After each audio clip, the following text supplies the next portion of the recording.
भाऊच्या आलू बटाट्याच्या प्लॉटमध्ये आपण उभे आहोत। बघा तुम्ही कसा रिझल्ट आहे, तरी आपण ह्याच्याबद्दलची भाऊलाच माहिती विचारता। भाऊ, तुम्ही ह्या आलू बटाट्यासाठी काय फवारले? हे RPS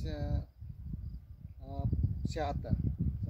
किती दिवस झाले याला फवारून? याला फवारून 15 दिवस झालेले आहे। 15 दिवसाचा रिझल्ट किती छान दिसतो या। तरी RPS 76ची गुणवत्ता खूपच छान आहे। तरी भाऊ, तुम्ही ह्यासाठी खूप समाधानी आहात का? हो।